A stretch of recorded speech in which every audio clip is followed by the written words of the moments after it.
बिस्मिल्लाहिर्रहमानिर्रहीम। उम्मीद है बेटा आप सब खैरियत से होंगे। आज हम करेंगे एक्सरसाइज 2.4। जी तो बेटा एक्सरसाइज 2.4 करने से पहले आपको लॉगरिथम्स के 4 रूल्स आने चाहिए, जिसमें से 3 रूल्स तो बहुत ज़्यादा इंपॉर्टेंट हैं। तो पहले हम चलते हैं लॉगरिथम के रूल्स की तरफ। जी तो बेटा पहला रूल हमारे पास है log with the base B into X Y. मतलब लॉग के आगे अगर दो नंबर्स मल्टीप्लाई की फॉर्म में लिखे हों और नीचे कोई बेस लिखी हो, वैसे तो कॉमन लॉग की जो बेस होती है वो 10 होती है जो हम नॉर्मली यूज़ करते हैं। तो बेटा लॉग जो होता है ना, अगर दो नंबर्स मल्टीप्लाई हो रहे हो तो लॉग दोनों से सेपरेट हो जाता है। लॉग एक्स के साथ भी सेपरेट हो जाएगा और लॉग वाई के साथ भी सेपरेट हो जाएगा और मल्टीप्लाई प्लस में चेंज हो जाएगी। तो ये आपका फर्स्ट रूल है। इसी तरह से अगर लॉग के आगे दो नंबर्स डिवाइड हो रहे हों तो डिवीजन की फॉर्म में लॉग ऊपर वाले नंबर से भी अलहदा हो जाता है, लॉग नीचे वाले नंबर से भी अलहदा हो जाता है और डिवाइड जो है ये माइनस में चेंज हो जाती है। जी तीसरा रूल हमारे पास है लॉग के आगे कोई नंबर है और उस नंबर की कोई पावर है तो लॉग उस पावर को शुरू में ले आता है। ठीक है, तो बेटा देखें ये जो 3 रूल्स हैं, मोस्टली ये वाले 3 रूल्स बहुत ज़्यादा यूज़ होते हैं। आगे रूल नंबर 4 है, इसे हम चेंज ऑफ बेसिस का रूल भी कहते हैं।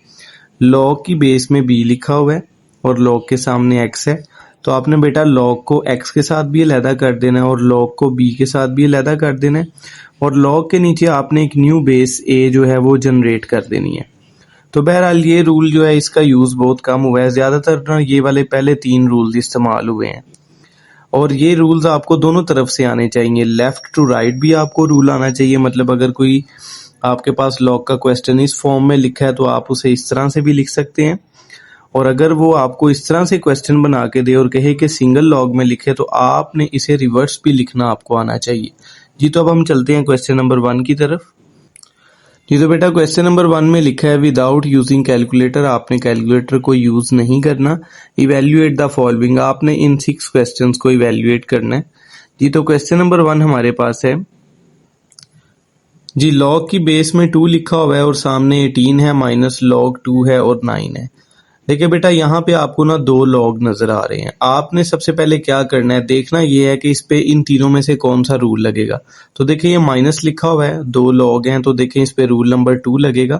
आपने क्या करना है, लॉग 2 दोनों में सेम है। आपने लॉग 2 को जब कॉमन लेना है तो माइनस होने की वजह से ये दोनों डिवाइड हो जाएंगे। 18 ऊपर आ जाएगा और 9 नीचे आ जाएगा। जैसे इस रूल में देखें, अगर आप इस रूल को राइट साइड से लेफ्ट साइड की तरफ पढ़ते हैं तो जैसे x माइनस वाई था तो ये डिवाइड हो गया है। इसी तरह अब x की जगह 18 लिखा है और y की जगह 9 लिखा हुआ है तो 18 और 9 आपस में डिवाइड हो जाएंगे। फॉर एग्जांपल यहाँ पे अगर प्लस लिखा होता, अगर प्लस होता तो फिर आपने log 2 को कॉमन लेना था और 18 और 9 मल्टीप्लाई हो जाने थे, मतलब इस पे रूल 1 लग जाना था। तो आपने क्या करना है बेटा, 18 को 9 पे डिवाइड करेंगे तो 2 आएगा। ये एक बहुत इंपॉर्टेंट रूल है जी। लॉग के सामने कोई नंबर लिखा और उसकी बेस में नंबर अगर सेम आ जाए तो उसका आंसर बेटा 1 होता है। Log A with the base A is equal to 1, तो आपने सारे का आंसर 1 लिख देना। जी तो क्वेश्चन नंबर 2 है हमारे पास log 2 64 प्लस log 2 2। आपने देखें बेटा इन दोनों के दरमियान में, लॉग के दरमियान में प्लस लिखा हुआ है, आपने log 2 को कॉमन ले लेना है। जब आप log 2 कॉमन ले लेंगे तो प्लस जो है ये मल्टीप्लाई में चेंज हो जाएगा। 64 को 2 से मल्टीप्लाई करेंगे, 64 को 2 से मल्टीप्लाई करें तो आता है 128। अब आपने क्या करना है, 128 की फैक्टराइजेशन जब करने के बाद आपके पास 2 जो है ये 7 मरतबा आएगा तो आप लिखेंगे 2 रेज़ टू पावर 7। अब इस पे आपको पता है लॉग का थर्ड रूल लगेगा कि लॉग के सामने कोई नंबर हो, उस नंबर की कोई पावर हो तो लॉग उस पावर को शुरू में ले आता है। तो 7 जो है ये शुरू में आ जाएगा। अब लॉग के सामने भी नंबर है और बेस में नंबर है और ये दोनों नंबर सेम है तो इसका आंसर 1 आ जाएगा। तो 7 1 जार 7 आपका आंसर आ जाएगा। जी बेटा क्वेश्चन नंबर 3 में आपने क्या करना है, देखिए बेटा इन दोनों लॉग के दरमियान में माइनस है, लेकिन यहाँ पे एक एडिशनल चीज जो आई है, लॉग के शुरू में लिखा हुआ है 1/3। तो अभी हम लॉग कॉमन नहीं ले सकते जब तक ये 1/3 रहेगा। तो हम सबसे पहले इस 1/3 को पावर में शिफ्ट करेंगे, क्योंकि लॉग अगर पावर को नीचे लेके आ सकता है तो लॉग पावर को वापस भी पहुंचा सकता है। तो आपने बेटा 1/3 को 8 की पावर में लिख देना है। नेक्स्ट आपने देखें 8 होता है 2 क्यूब, तो ये क्यूब और ये 3 आपस में क्यूब रूट तक कैंसिल हो जाएंगे। तो log 3 2 माइनस log 3 18, आपने बेटा log 3 को कॉमन लेना है। तो ये क्योंकि 2 और 18 के दरमियान में माइनस है तो ये दोनों नंबर्स आपस में डिवाइड हो जाएंगे। अब ये आएगा जी 2 1 ज़ार 2, 2 9 ज़ार 18, तो 1/9 आ जाएगा। 9 होता है जी 3 स्क्वायर, 3 स्क्वायर को आप ऊपर ले जाएं तो पावर माइनस में हो जाएगी। लॉग के सामने नंबर है, इस नंबर की पावर है तो लॉग इस पावर को स्टार्ट में ले आएगा। अब यहाँ पे फिर वही रूल लगेगा, लॉग के सामने नंबर और लॉग की बेस में नंबर अगर सेम हो तो इस पूरे का आंसर 1 होता है। तो -2 को 1 से मल्टीप्लाई करें तो आपके पास -2 आ जाएगा जी। तो बेटा क्वेश्चन नंबर 4 हमारे पास है 2 log 2 प्लस log 25। देखिए लॉग कॉमन तो आ रहा है लेकिन इस लॉग के शुरू में 2 लिखा हुआ है, तो आप सबसे पहले इस 2 को इस पावर पे शिफ्ट करेंगे तो 2 स्क्वायर होता है जी 4। अब आप लॉग को कॉमन लेंगे तो 4 और 25 आपस में मल्टीप्लाई होके 100 आ जाएगा। 100 होता है जी 10 स्क्वायर। अब 10 के ऊपर स्क्वायर है तो लॉग इस स्क्वायर को स्टार्ट में ले आएगा, पावर को शुरू में ले आएगा। तो log 10 पे होता है जी, आप कैलकुलेटर पे भी चेक कर सकते हैं, log 10 पे आंसर आता है जी 1, तो 2 1 ज़ार 2 आपका आंसर आ जाएगा जी। नेक्स्ट क्वेश्चन में भी आपने बेटा ऐसे ही करना है। इन दोनों लॉग्स के शुरू में, इस लॉग के शुरू में 1/3 है तो ये 64 की पावर में चला जाएगा। लेकिन पावर में जाने से पहले आप इसे अगर एक दूसरे तरीके से कर लें वो भी बेटर रहेगा। देखिए बेटा 64 की फैक्टराइजेशन करें तो ये आता है 4 क्यूब, और 25 की फैक्टराइजेशन करें तो आता है 5 स्क्वायर।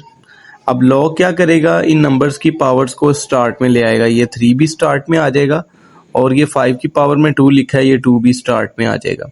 ये 3 और 3 बैलेंस हो जाएंगे और ये 2 2 ज़ार हमारे पास 4 आ जाएगा। अब देखिए log 4 है बेस में, सामने भी 4 है तो इस सारे का आंसर 1 आ जाएगा। log 5 है, इसके सामने 5 है, इस सारे का आंसर भी 1 आ जाएगा। 2 2 ज़ार 4, 4 1 ज़ार 4, 4 प्लस 1 तो आपका आंसर 5 आ जाएगा जी। इस पार्ट का लास्ट क्वेश्चन है जी, पार्ट नंबर 6 है। क्वेश्चन नंबर 1 का पार्ट नंबर 6 है जी, log 3 12 प्लस log 3 0.25। आपने बेटा क्या करना है, log 3 को कॉमन लेना है क्योंकि दरमियान में प्लस है तो आपने इन दोनों नंबर्स को मल्टीप्लाई करना है। मल्टीप्लाई करने के बाद आपके पास आंसर 3 आ जाएगा। अब log के सामने 3 है और बेस में भी 3 है तो इसका आंसर आपके पास 1 आ जाएगा। तो ये आपके बेटा क्वेश्चन 1 के 6 पार्ट्स है जो कि कंप्लीट हो चुके हैं जी। तो बेटा अब हम चलते हैं क्वेश्चन नंबर 2 की तरफ। Write the following as a single logarithm. आप देखें बेटा इन क्वेश्चंस में आपको 2 लॉग नजर आ रहे हैं, किसी क्वेश्चन में 3 लॉग भी हैं, किसी में नेचुरल लॉग है। आपने इन तमाम लॉग को एज ए सिंगल लॉग में कन्वर्ट करना है जी। तो हम चलते हैं क्वेश्चन नंबर 1 की तरफ जी। तो बेटा इन तमाम क्वेश्चंस का कॉन्सेप्ट जो है ये क्वेश्चन नंबर 1 से मिलता जुलता है। आपने सबसे पहले क्या करना है, लॉग के शुरू में 1/2 लिखा है, आप इस 1/2 को 25 की पावर में ले जाएं तो देखिए 25 होता है 5 स्क्वायर, ठीक है। तो ये स्क्वायर 1/2 से बैलेंस होकर log 5 आ जाएगा। इसी तरह से आप इस 2 को भी इस 3 की पावर में ले जाएंगे तो 3 स्क्वायर होता है जी हमारे पास 9।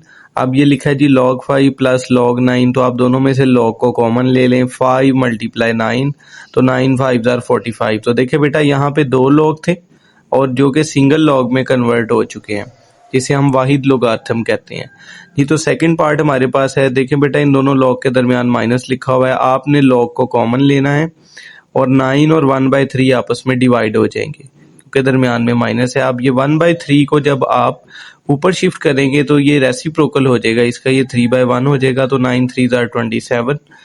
तो आपका आंसर बेटा सिंगल लॉग में कन्वर्ट हो जाएगा log 27 में जी। तो बेटा नेक्स्ट हमारे पास पार्ट नंबर 3 है, log 5 b square multiply log a 5 cube. देखें यहाँ पे दोनों log आपस में मल्टीप्लाई हो रहे हैं। अब इसमें हम कॉमन तो नहीं ले सकते तो आप क्या करेंगे, यहाँ b की पावर में 2 लिखा हुआ है, आप इस 2 को स्टार्ट में ले आए क्योंकि log का रूल है। इसी तरह log के सामने 5 है, 5 की पावर में 3 है, ये भी 3 कहाँ पे आ जाएगा, स्टार्ट में आ जाएगा जी। तो बेटा यहाँ पे अब हमने चेंजेस ऑफ बेसिस का रूल यहाँ पे अप्लाई करना है। ये जो log है, log b के साथ भी सेपरेट हो जाएगा और log 5 के साथ भी सेपरेट हो जाएगा नेक्स्ट स्टेप में। इसी तरह से log 5 के साथ सेपरेट होगा और log a के साथ सेपरेट होगा जी। तो बेटा आपने जब इनको सेपरेट कर देना है, log b log 5 और log a, log 5 और log 5 ये आपस में कैंसिल हो जाएंगे, 3 2 ज़ार हमारे पास 6 आ जाएगा और यहाँ से आएगा log b over log a जी। तो बेटा ऊपर भी इस नंबर के स्टार्ट पे log है, यहाँ भी log है, तो आपने 2 log अगर डिवाइड हो रहे हो तो रूल नंबर 4 है, तो आपने क्या इधर लिखना है, आपने log लिखना है, log के सामने b लिख के इस a को इस ऊपर वाले log की बेस में लिख देना है। तो ये चेंजेस ऑफ बेसिस का हमारे पास रूल है जो कि वाहिद इस क्वेश्चन के अंदर अप्लाई हुआ है जी। नेक्स्ट हमारा फोर्थ पार्ट है। फोर्थ पार्ट भी बिल्कुल पिछले पार्ट्स की तरह ही है। आपने सबसे पहले लॉग के शुरू में जो नंबर है इसे आपने एक्स की पावर में शिफ्ट करना है और ये एज इट इज रहेगा। लॉग 3 देखे बेटा दोनों में सेम है, आप इसे कॉमन ले लें। एक्स स्क्वायर और वाई ये दोनों आपस में मल्टीप्लाई हो जाएंगे क्योंकि प्लस मल्टीप्लाई में चेंज होता है। तो आपके पास आएगा जी log 3 बेस में आ जाएगा, एक्स स्क्वायर वाई आपका आंसर आ जाएगा जी। तो बेटा 5 क्वेश्चन के अंदर आपने क्या करना है, आपने सबसे पहले देखें इस लॉग के शुरू में 4 लिखा है, इस 4 को आपने x की पावर में ले जाना है तो ये x⁴ आ जाएगा, बाकी दोनों एज इट इज आ जाएंगे। आपने इन दोनों में से भी इसको अरेंज करके लिखना है। देखें ये नंबर प्लस में है, लॉग प्लस में है, आपने इस लॉग को यहाँ लिख देना है और माइनस को लास्ट पे शिफ्ट कर देना है। अब देखें log 5 ये बेसिस, ये तमाम लॉग आपस में सेम है, आपने इन्हें कॉमन ले लेना है। तो क्या होगा, ये जो दोनों प्लस में लिखे हुए थे ये मल्टीप्लाई हो जाएंगे, x⁴ मल्टीप्लाई z, और ये जो माइनस में लिखा हुआ था ना y, तो ये बेटा डिवाइड हो जाएगा क्योंकि माइनस वाले डिवाइड होते हैं। आगे नेक्स्ट क्वेश्चन में आपको वो नेचुरल लॉग दे रहा है, ये जो ln लिखा हुआ है ना, ये एक ऐसा लॉग होता है इसकी बेस में ना e लिखा होता है।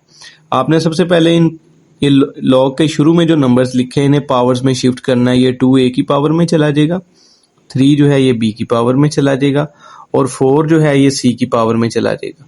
अब हम क्या करेंगे जी, नेचुरल लॉग हमने तीनों में से कॉमन लेना है, a स्क्वायर को और b क्यूब को हमने मल्टीप्लाई करना है, मतलब प्लस मल्टीप्लाई में चेंज हो जाएगा।